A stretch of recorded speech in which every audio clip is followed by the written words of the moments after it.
He erased my name like I was nothing.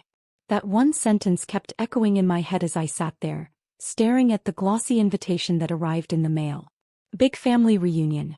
After 10 long years of silence, they were finally getting everyone together. Everyone, except me. I flipped the card over thinking maybe it was a mistake. Maybe my name was somewhere inside. Maybe they just forgot to print it on the front. But no. I wasn't listed anywhere. Not as a guest. Not even as a footnote. My name completely gone. For a few minutes I just sat frozen, holding the card like it had burned a hole in my chest. 10 years. 10 years of keeping my distance. 10 years of no birthday calls, no holiday visits, no arguments even. Just silence. I thought maybe time had healed something. I thought maybe they'd want to see me again. Then I opened Facebook. That was my mistake. There it was. My sister's post. A boomerang video of her toasting with wine, wearing that red lipstick she always knew I hated. She was laughing, tagging everyone in the family. Counting down the days. Can't wait to see all of you at the beach house. And then the list of names. All of them. Not mine. The worst part. She looked right into the camera at the end and smirked. Like she knew. Like she wanted me to see it. I didn't cry. Not at first.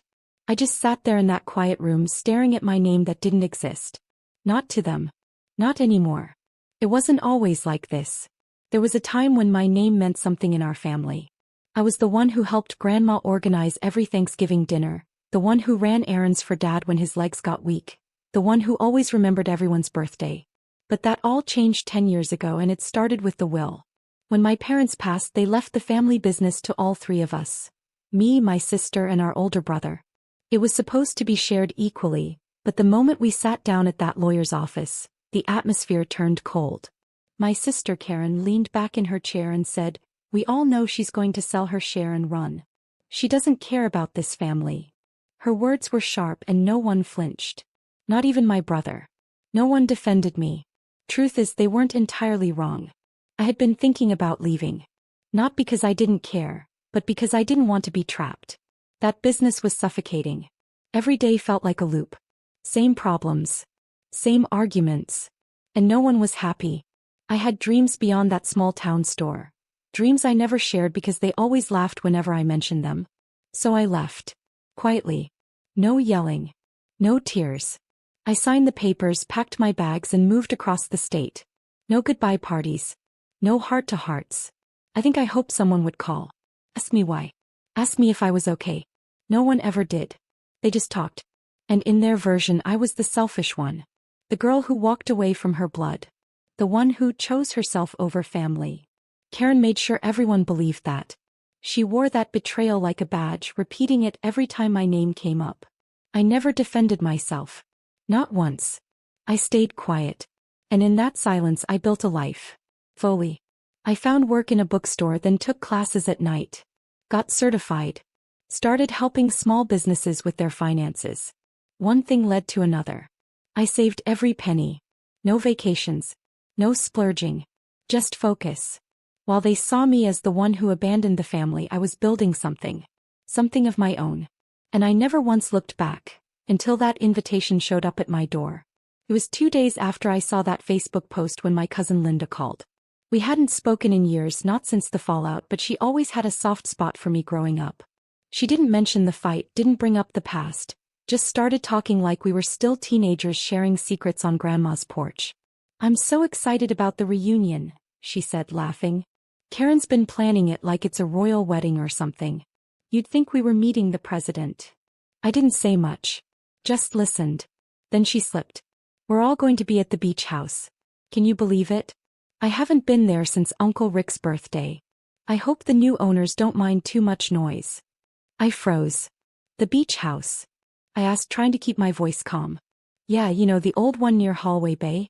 The one with the blue shutters." Karen found it online and said it was perfect for the reunion. I had to mute the phone for a second. My heart was pounding so hard I thought she could hear it through the line. That house wasn't a rental anymore. It hadn't been for 2 years. I bought that beach house quietly from an older couple who were retiring and moving south. They wanted someone who would take care of it, someone who wouldn't tear it down for condos or throw wild parties. I didn't use my full name. I didn't make any announcements. I bought it under a small LLC I'd formed for investment purposes. It was mine. No. My entire family was planning a reunion there, thinking it was just another anonymous rental. I leaned back, gripping the edge of the kitchen counter as the weight of it settled in. They didn't know. They had no idea they were organizing a weekend of family joy and memories on the very property I had chosen as my quiet escape. Linda kept talking, her voice cheerful, going on about food plans and cousins I hadn't seen in years. I nodded and smiled, saying, "Aha," at the right times. But inside something had shifted. They erased me, left me out like I didn't matter. But now, they were walking right into my space. My house. And they didn't even know it. I didn't say a word. I just let her talk. Because suddenly I realized I held something none of them knew I had. And I wasn't going to give it away so easily. The group text came late at night. My phone buzzed as I was pouring tea, and for a second I thought maybe, just maybe, someone had remembered me. But when I opened it, my breath caught. It was a photo of Karen, glass of wine in hand again, flashing that same practiced smirk. The caption below read, "Can't wait to see the real family this year. No dead weight. No drama. Just the ones who truly belong." The group chat exploded with laughing emojis, heart reactions, and replies like, "So true." And finally. She didn't mention my name. But she didn't have to. That message was meant for me. A sharp little blade tucked inside a smile. And just like that, something in my chest cracked open. I stared at her photo, that familiar look on her face. The one she always wore when she wanted to remind me that she was the favorite. The one who got the compliments at church, the bigger slice of cake at birthdays, the louder applause at school plays. Even when we were little, she never just wanted to shine, she wanted to make sure I didn't. I remembered one Christmas when I spent days knitting Mama's scarf. Karen showed up with store-bought perfume and took all the credit for the real gift. Everyone clapped for her. No one even noticed the scarf. This was the same thing. Just louder now. Crueler. My fingers tightened around the phone. I felt a deep, quiet rage humming under my skin. But I didn't reply. I didn't throw my phone or cry or even curse. Instead, I placed the phone down slowly and looked out the window at the stars over the beach house. My beach house. Let her have her moment. Let her believe she'd won, again. Because she didn't know what was coming. And this time, I wouldn't be the one who stayed quiet. The next morning, I didn't waste a second. I called my lawyer Brian first thing. We hadn't spoken in months, but he knew me well enough not to ask questions when I said, "I need a formal notice drafted immediately. It's about the beach house." He paused. "Is someone trying to rent it?" "No," I said, voice steady. "They're not trying. They've already planned a full family reunion there, without even knowing it's mine." He chuckled dryly. "Let me guess. You want to remind them who actually holds the keys." "Exactly." Within an hour, he had a document ready. A formal notice of ownership stating that the property is not for rent, not available for event use, and any unauthorized entry would be considered trespassing. Simple. Legal. Powerful. I printed it out, had a copy mailed directly to the address Karen had listed for the event planner, and left another one posted discreetly near the front gate of the beach house. Just enough to cause panic if they tried showing up uninvited. Then I did something I hadn't done in a long time. I drove to the house. I updated the security system. Installed cameras with live feed access. Double-checked the locks, changed the gate code, and made sure everything inside was untouched.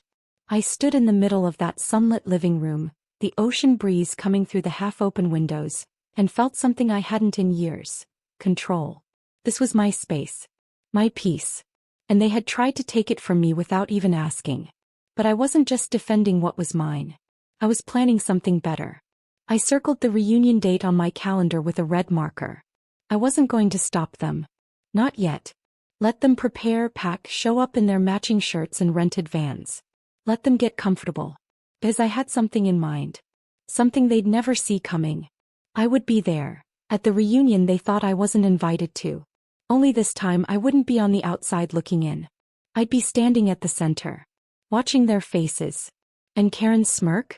It wouldn't last. The morning of the reunion was quiet. Too quiet. I sat in my car down the street watching the long driveway through the live camera feed on my phone. I had the volume turned up, just enough to hear the crunch of tires on gravel when the first car rolled in. It was my uncle and aunt. They got out slowly, both dressed in beach colors, carrying aluminum trays wrapped in foil. Laughter followed them, familiar and distant. Then came my cousin Mark with his kids, arms full of coolers and folding chairs. They were happy, excited, like nothing had ever happened, like I'd never existed. Then came the others. More cousins, old neighbors, a few friends of the family who must have assumed this was just another get-together at the family's beach house. But the last car. I'd been waiting for that one. Karen pulled up late as always, making an entrance like she loved to do. Sunglasses on, hair freshly done, holding her usual bottle of wine like a trophy. She laughed as she stepped out, waving dramatically at everyone like she was royalty arriving at her court. "Let the party begin," she shouted. That's when the head of security approached the group. "I'm sorry," he said firmly, holding out the notice. "This is private property. No event has been authorized here today."